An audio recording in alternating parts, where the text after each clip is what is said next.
So tayo po'y makaupo at salamat sa pagbasa ng banal na salita ng Panginoon. It was a letter coming from Apostle Paul to the Colossian Church.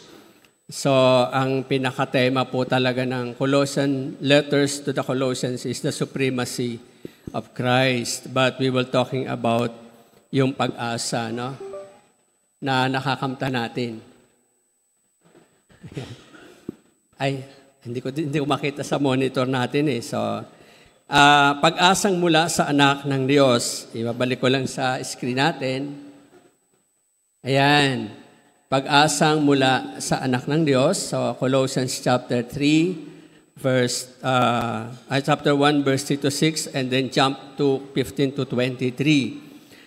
Sa panahon natin ngayon, ano ba parang ang gulo ng ginagalawan nating daigdig. Parang marami sa tao ay frustrated na because of what is happening in our country, sa ating political life ng Pilipinas ay parang nagiging hopeless ang marami because of this kind of experience. Sa panahon naman ni Apostle Paul ay hindi naman talaga politics but spiritual ang struggle po nila. No? But somehow affected din po ang mga mananampalataya and eventually tayo naapektuhan din tayo na nangyayari sa paligid natin, even our spirituality is affected. So si Paul sumulat siya to encourage this church at magkaroon uli ng pagtanaw doon sa tinatawag na pag-asa na magmumula sa anak ng Diyos. At ano nga ba ang pag-asang ito? Sabi ng verse 6, ito'y lumaganap, ang pag-asang makakamtan ninyo, ito'y lumaganap at nagdala ng pagpapala sa buong daigdig. Tulad ng nangyari sa inyo mula nang marinig at maunawaan ninyo ang katotohanan tungkol sa kagandahang loob ng Diyos. Ang sabi ni Paul, lumaganap at nagdala ng pagpapala sa buong daigdig. Ang ganda nung pagkakasabi ng Apostol Pablo sa mga mananampalataya, ano ba yung lumalaganap na pagpapala sa buong daigdig? Kung titingnan natin today, parang kakaunti lang ang nakakatanggap ng pagpapala. Pero alam natin, sa ating mga mananampalataya, hindi lang naman material na bagay ang ating ine-expect or alam nating ipagpapala ng Diyos sa atin. So ano nga ba yung hope? Kasi ang pag-asa po, napakaganda po ng salitang ito sapagkat ito po ay nagbibigay ng buhay, ng life, nagbibigay ng courage, ng tapang para magpatuloy. Nagbibigay din po ito ng strength. Kahit po parang hinang-hina na basta't nakakakita ng pag-asa ay magpapatuloy po siya. Katulad po ng binabanggit ko sa inyo, kapag ang isang tao ay nasa gitna ng kadiliman at nakakita ng maliit na liwanag, siya po'y nabubuhayan ng loob sapagkat naniniwala siya sa dulo ng liwanag na yon ay may mas malaking liwanag pa na naghihintay sa kanya. So Apostle Paul wrote this letter to encourage the church para mabigyan sila ng pag-asa, magkaroon ng vision uli, panibagong vision, ano ba yung binibigay at dinudulot ng Panginoong Hesukristo sa kanilang mga nananalig. At ito po yung naisin ng Panginoon sa pamamagitan ng Apostle Paul na atin din pong tanggapin at maunawaan sa umagang ito. Let us go to God in a prayer, asking yung kanyang leading. Aming Diyos, Ama, kami po ay nagpapasalamat dahil sa bugtong na anak na si Jesucristo ang aming tagapagligtas, kaya kami ay natipon bilang isang katawan, bilang isang iglesia. Panginoong Jesus, salamat po sa iyong pagliligtas sa amin, na kami po ay tinawag ninyo para maging katawan at kayo po ang aming ulo. Kung saan, Panginoon, ay nagnanais po kayo na may makita po kami at maunawaan sa umagang ito ng mga katotohanan bilang kabahagi ng iglesia, bilang isang mananampalataya at nasa gitna ng mundo na napakaraming suliranin. Salamat po, O Diyos, at patuloy pang hinihingi namin ang Banal na Espiritong papatnubay sa amin upang mabuksan ang aming mga isipan, mamata ng pananampalataya, sa gayon makita namin ang katotohanan, maunawaan namin ang layunin ng Diyos sa umagang ito. Purihin po kayo sa pangalan ng Panginoon Jesus. Ano ang binabanggit na Apostol Pablo na pag-asang sumasa atin. At ito ay kanyang sinabi na ito ay ang magandang balita. No? Ang magandang balita. Sa Colossians 1:5, ito po ang sabi sa Magandang Balita Bible Tagalog. Nalaman ninyo ang tungkol sa pag-asang ito nang ipangaral sa inyo ang salita ng katotohanan, ang magandang balita na dumating sa inyo. So, si Apostol Pablo, he gave emphasis on the source of hope. And the source of hope is the good news. And we know na hindi ito balitang marites. Hindi ito balitang bulong-bulungan lang. Hindi ito balitang haka-haka lang. Kundi balita ng katotohanan na mensahe mula sa Diyos na ang kanyang anak ay sinugo para magkatawang tao. At sa kanyang pagkakatawang tao, siya ang tutubos sa ating mga pagkakasala sa pamamagitan ng kanyang kamatayan doon sa krus. At siya, sa kanyang kamatayan doon sa krus, ay naging kabayaran na ating mga kasalanan at may pag-asa na ang lahat ng mananampalataya sa Kanya ay muling mabubuhay sapagkat si Kristo ang una sa lahat na nabuhay sa mga patay. Kaya, kay Apostol Pablo, banggitin ko lang noong nakaraang sermon ko, ito ay liwanag na naghatid sa kanya ng direction sa buhay niya. Ang magandang balita. At hindi po siya humihinto na ipangaral ang mabuting balita. Sapagkat alam niya, isinulat niya rito sa mga taga-Roma, ito ang kapangyarihan ng Diyos sa kaililigtas ng mga tao. Kaya for Apostle Paul, no, ang magandang balitang ito ay lumaganap at nagdadala ng pagpapala sa buong daigdig. Ano ba ang blessing of the good news? No? First, sinabi niya dyan, nilinaw niya dyan, ang lahat ay ipagkakasundo kay Kristo. Langit, lupa, tao sa Diyos ay ipagkakasundo. At maring lalaganap ang buong pagkakasundo kapag ang kanyang mga anak ay patuloy na naghahayag ng mabuting balita, lalaganap ang masaganang pagpapalang ito sa daigdig. Pangalawa, yung life na binigay sa atin ng Panginoon. Nung Monday, tiniskas ko po sa kanila yung pagpapalaya ng Panginoon sa aming Bible study. And I set 3 points doon sa purposes of God. Number 1 is, tanong ko kasi, bakit tayo sigurado na sa salvation? Tiyak na tayo sa eternity. Langit na ang ating pupuntahan dahil kay Kristo. Pero bakit andito pa tayo sa mundo? Hindi pa rin niya tayo dinadala.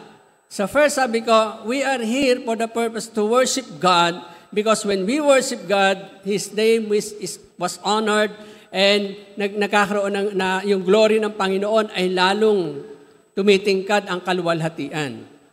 Pangalawa, sabi ko, we are here to share the light, to share the gospel of the Lord Jesus Christ because napakarami pa ang tao sa kadiliman. Napakarami pang hindi nakatatanggap ng liwanag at kaligtasan. So we are here to share the light. And yung pangatlo, ipamuhay natin ang kanyang aral, maging masunurin kay Kristo. So, yan yung palalaganaping pagpapala sa mundo. Sa atin na magmumula. It is more than things. It is more than material. It is more than wealth, more than prestige, more than pleasure.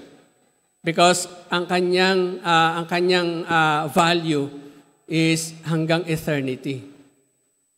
And church, naniniwala ba tayo na sinabi ng Panginoon, one thing bakit niya hindi pa rin tayo inaalis sa mundo ito is because He wants us to experience life abundancy. The abundant life. At yung abundant life, erase natin ang thinking natin again ng material things. It is more than that. It is when you are experiencing the presence of God and you become satisfied. Ano man ang meron ka, you are happy because the Lord is with you. That's why sabi ng manunulat ng Psalms 37, no, sa Diyos mo hanapin ang iyong kaligayahan at iyong matatagpuan. Now, another thing that the good news bring to us, sa verse 10, sa gayon makapamumuhay na kayo ng karapat-dapat at kalugod-lugod sa Panginoon. Papansinin ninyo, kapag labas sa magandang balita o kaugnayan kay Kristo, it is impossible for us to live according to the will of God, yung pleasing to the Lord. No, hindi tayo makapamumuhay ng karapat-dapat at kalugod-lugod sa Panginoon outside having the gospel in us, the good news in us. Now, when we receive the good news in us, it is the Lord Jesus Christ, He is the Lord Jesus Christ, then doon pa lang tayo makapapamuhay ng karapat-dapat at kalugod-lugod sa Panginoon. Bakit? Sapagkat sabi ng Ama, "Here is my Son, who I am well pleased." And when the Lord Jesus is in us, the Father is well pleased because the Lord Jesus is in us. Amen?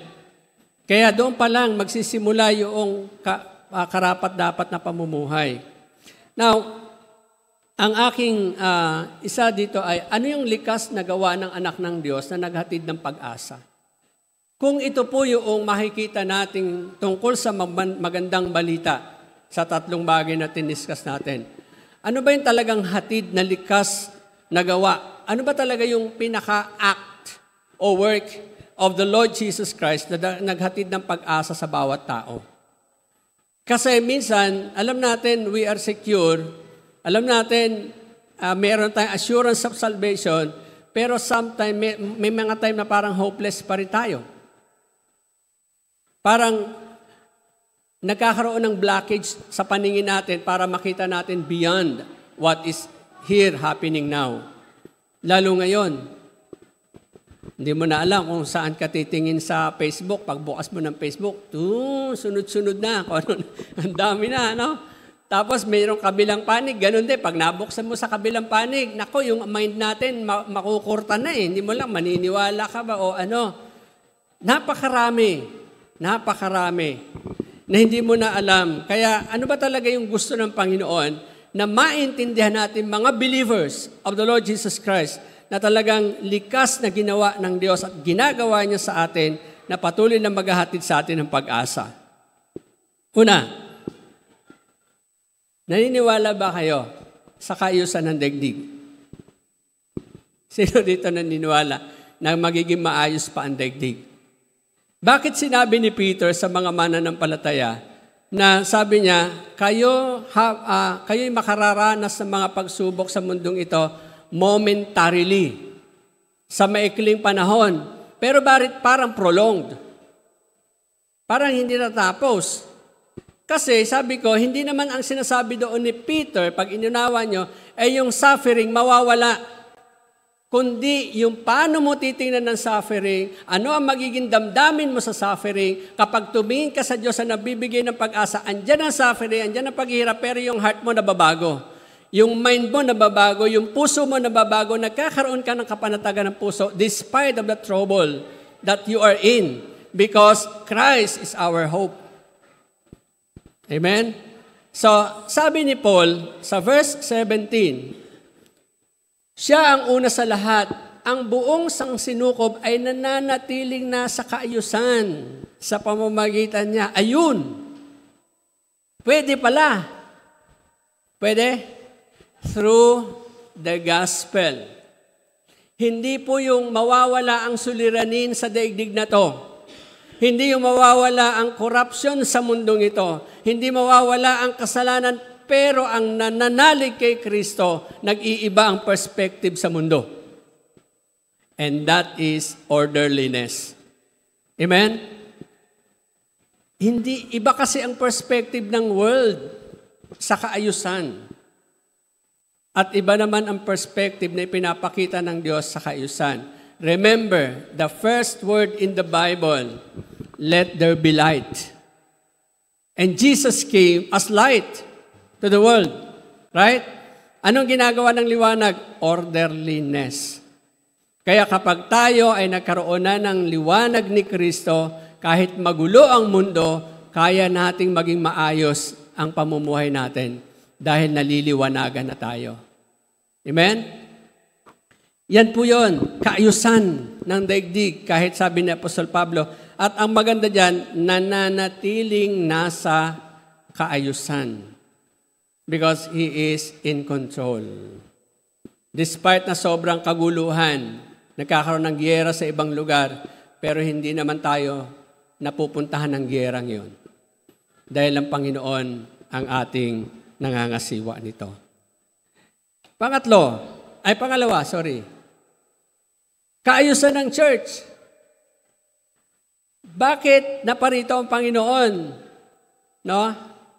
Bakit siya para mag-establish ng church? He said to Peter, "You are Peter, but upon this rock I will build my church." The first mention of the word church, galing mismo sa bibig ng Panginoon.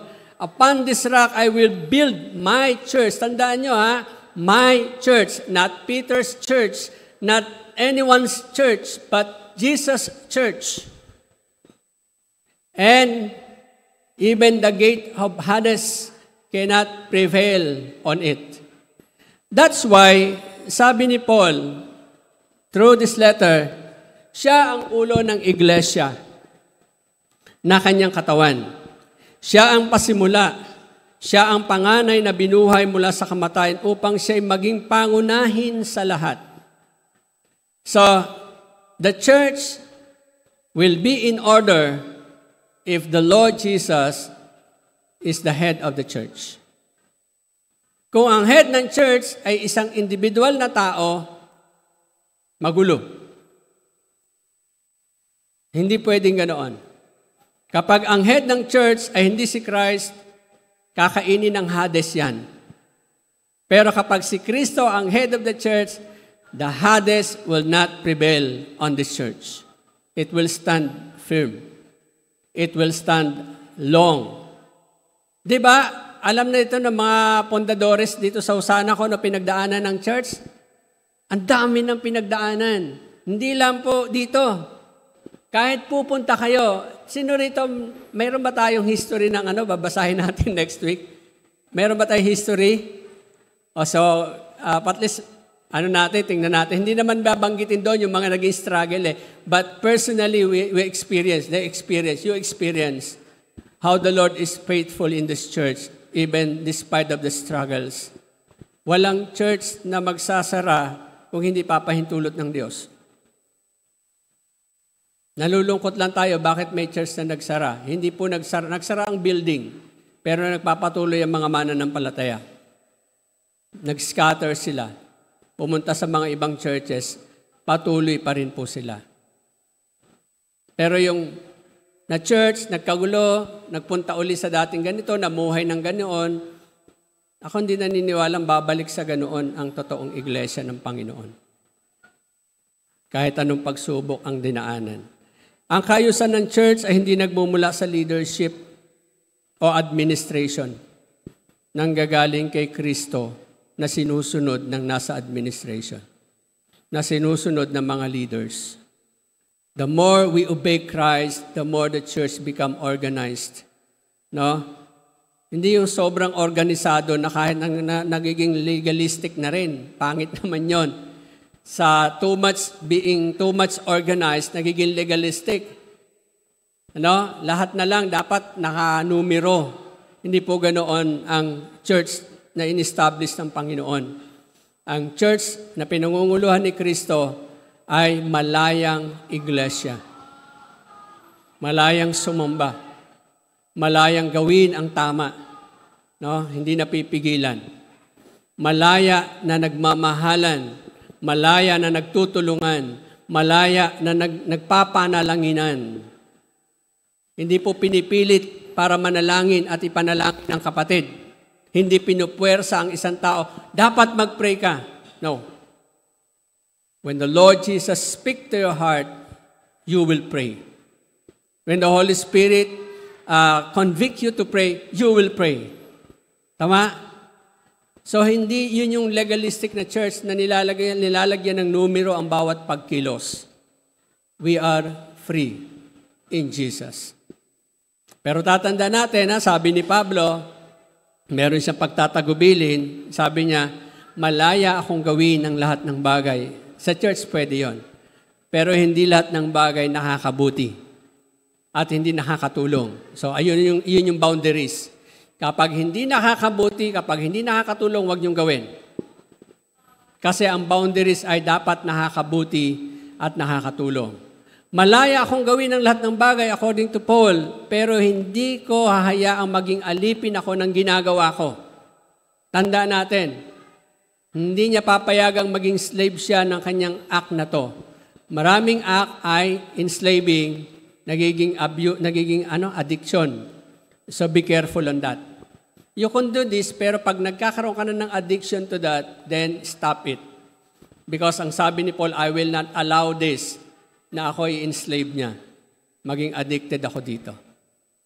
So we are free. Basta lang alam natin yung boundaries is for God's honor, for God's glory, for God's righteousness and holiness. Kasi tinawag tayo ng Diyos maging banal at kalugod-lugod sa Kanya.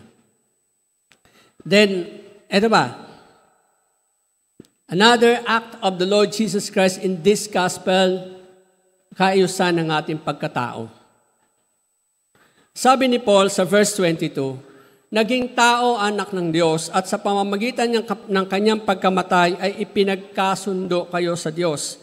Nang sa gayon ay maiharap niya kayong banal, walang kapintasan at walang dungis.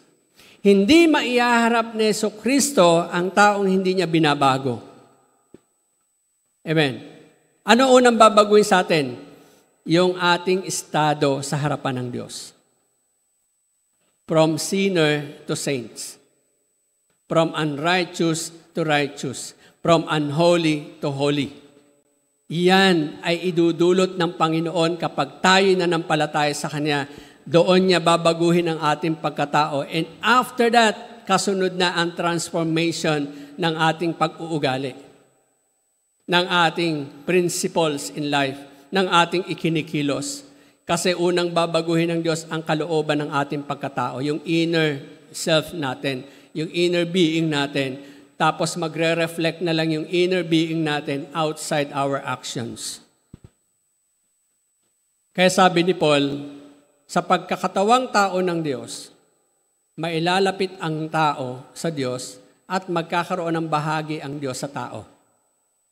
And that is why we are sealed by the Holy Spirit. Lahat ng nananalig kay Kristo ay tinatakan ng banal na Espiritu at pinananahanan ng banal na Espiritu. So, kung i-reverse natin, para magkaroon ng kaisa ng mundo, maging maayos muna ikaw. Tama. Tapos, ang church magiging maayos para maapektuhan ang community. Right? Kung i-reverse natin. That is the reason why Jesus came to earth. To change lives. To change community. And to create a community that transpire His identity. And that is the church. We are the church. We are to transpire the identity of the Lord Jesus Christ. Now, ano bang principle na gusto nating makita dito? Ano ba yung isang prinsipyo?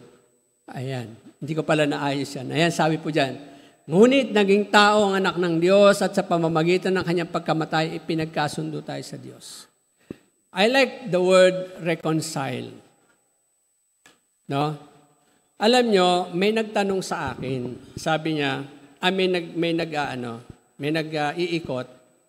Tapos, gusto niya akong i-debate. Pero sabi ko, hindi naman dapat pinagdidebatehan ng salita ng Diyos. Sabi niya, walang nakakita sa Diyos. Sabi ko, sa literal na ay, wala. Pero alam mo sabi ng Matthew chapter 5, ang may malinis na puso ang siyang nakakakita sa Diyos. Mapalad ang may malinis na puso sapagkat nakikita niya ang Diyos. Kailan ba magiging malinis ang puso ng tao? When Christ came into that person because He will become righteous. Ginawa siyang righteous, ginawa siyang holy ng Panginoon. Kaya siya ngayon makikita niya ang Diyos Ama. Amen? Pero kung wala si Kristo, hindi makakasumpong ang sinumang tao sa Diyos. Dahil sabi ni Jesus, I am the way, the truth, and the life. No one comes to the Father except through me. So this is the gospel that that Apostle Paul is preaching. At ito rin ang gospel na dala-dala natin. Ito rin ang gospel na magdala ng marami ng pag-asa sa mga tao, lalo na sa panahon natin today. Sabi ko, iba-iba yung struggle at that time. Sa panahon ni Paul, iba yung kanilang struggle. Pero sa atin, iba rin. Wala tayong tinatawag na persecution na literal, nahahabulin ka ng mga tao, papatayin ka, magtatago ka, malaya tayo dito, di ba? Pero we are being persecuted in many ways. Religions is persecuting Christians. Political systems natin. Mga batas na pwedeng ipasa ng mga tao na maaaring mag-persecute sa mga mananampalataya. Technology, social media, lahat yan nagagamit na instrumento of persecute the church. Bakit? Minsan nakikiayon tayo na magko-comment tayo ng hindi maganda. Di ba? Kaya mas maganda kung hindi mo gusto, wag ka na lang mag-comment. Just pray for it. Kasi may nakita ako na mananampalataya, talagang sinaway ko sila. Ang haba na ng comments, nasa 300 comments na. Wow, ang daming comment. 2 lang palang tao nagko-comment doon. Nag-aaway pala sila sa kako-comment nila. So, piniem ko, mga kapatid, tanggalin nyo na yung post na yan. Mag-usap kayo, mag-chat kayo ng personal. Kahit magbangayan kayo sa personal niyong chat, walang problema. Kayo lang ang nakakaalam niyan, hindi ang mundo. Kasi papangit ang imahe ninyo habang nakakapagsalita kayo ng ibang salita na hindi nyo na makontrol. Mabuti pa nga yun, tinatype muna di ba? At least babasahin mo muna uli para ma-reflect. Minsan hindi na, pagka-type, send. Kaya ang haba-haba, 300 comments sa isang post, 2 lang tao pala nagko-comment doon. Nag-aaway na pala sila doon. Dami. Handa natin mga kapatid, ang pagparito ng Panginoon para maging maayos ang mundong ginagalawan ng kanyang mga anak. Hindi ng mga hindi mananampalataya. Bakit? Ayaw nilang lumapit sa ilaw, kaya nasa kadiliman pa rin sila. So ang lumalapit sa liwanag, yun lamang ang naliliwanagan. Ang malayo sa liwanag, nasa kadiliman. Ang mabuting balita na naghatid sa atin ng pag-asang hindi mapapawi, ipinakita nito ang gawa ng ating Panginoong Hesus. Siya ang naghatid ng kaayusan sa lahat ng tao, bagay at mga pangyayari. Amen ba? Do you believe that? That the Lord Jesus is the one who reconcile all things to God. At dahil sa reconciliation na to, kahit tayo sa sarili natin, i-reconcile ng Diyos tayo sa self natin. Kasi maraming tao hindi reconcile sa sarili niya. Di ba? Sabi nga ng pag-aaral, studying self. Pag-aralan mo ang iyong sarili. Paano kung ayaw mong tanggapin ang iyong sarili, paano mo pag-aaralan yan? Ang gagawin, pag-aaralan mo ibang tao, tapos i-compare mo ang iyong sarili, hindi mo pa rin siya matatanggap. Kasi wala iyon sa'yo at wala rin sila sa'yo o ikaw sa kanila. So, tandaan natin, ang mabuting balita ay naghahatid sa atin ng pag-asa at ito'y hindi mapapawi. Nakita natin, ito pinakita ng Panginoong Hesus sa kanyang pagpaparito at pagkakatawang tao at inihatid niya ang kaayusan. Sa'yo, sa buhay natin, sa iglesyang ginagalawan natin at sa mundong ginagalawan natin, hindi man totally magkaroon ng orderliness, pero ang mga mananampalataya kay Kristo, nagiging order ang buhay. May order ba ang buhay nyo? May orderliness? Pag pumunta ka sa bahay ng isang mananampalataya, kamusta? May orderliness ba? Parang ganun ang pagsipat no? Now, what is the implication? According to Apostle Paul, sa Niloob ng Diyos na ihayag sa kanila kung gaano kadakila at kamanghamanghang hiwaga ito para sa mga hintil, yung gospel, na walang iba kundi si Kristo na nasa inyo. Siya ang ating pag-asa na tayo'y makakabahagi sa kaluwalhatian ng Diyos. Yan ang dahilan kung bakit ipinangangaral namin si Kristo, sabi ni Paul. Ang lahat ay aming binabalaan at tinuturuan ng may buong kaalaman upang maiharap namin sa Diyos ang bawat isa ng ganap at walang kapintasan dahil sa kanilang pakikipag-isa kay Kristo. Ito ang aking pagsisikapang matupad sa pamagitan ng kalakasang kaloob sa akin ni Kristo. Why not that these implications na naging implikasyon sa buhay ni Pablo ay maging implikasyon din sa buhay natin? Ang sabi niya sa verse 29, ito ang aking pagsisikapang matupad sa pamamagitan ng kalakasang kaloob sa akin ni Kristo. Ano yon? Ang maibahagi ang mabuting balita. So kaya ang ating pong tema ngayong anniversary is joining Christ's mission with compassion, with passion. Di ba? Makibahagi tayo, makiisa tayo sa misyon ng Panginoong Jesucristo na may puso. Na may puso. At sa pagtatapos, sabi ni Pablo, hindi ko pala na yan. Ayan, dati, kayo'y malayo sa Diyos at naging kaaway niya dahil sa inyong paggawa at pag-iisip ng masama. Pansinin ninyo yung word ni Paul, dati, formerly. Ibig sabihin, yung kausap niya ngayon, hindi na ganito ang pag-uugali. Dati, kayo'y malayo sa Diyos, naging kaaway niya dahil sa inyong paggawa at pag-iisip ng masasama. Ngunit naging tao ang anak ng Diyos sa pamamagitan ng kanyang pagkamatay, ipinagkasundo kayo sa Diyos, nang sa gayon ay maihirap niya kayong banal. Sino maghaharap sa atin ng banal? Si pastor ba?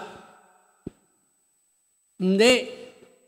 Si Jesus mismo ang magpe-present sa atin sa harapan ng Ama na holy and blameless in the sight of the Father. Anong participation natin? Believe in the Lord Jesus Christ. Walang kapintasan, walang dungis, subalit, ito naman, ang tagubilin niya. Habang narito tayo sa digdig, habang nabubuhay tayo sa digdig, sabi niya, subalit kailangan ninyong manatiling tapat at matatag sa inyong pananampalataya, huwag pabayaang mawala ang pag-asang dulot ng magandang balita ang inyong narinig. Paano ba mawawala ang pag-asa na mabuting balita? Pag sinabi natin walang kaayusan sa buhay.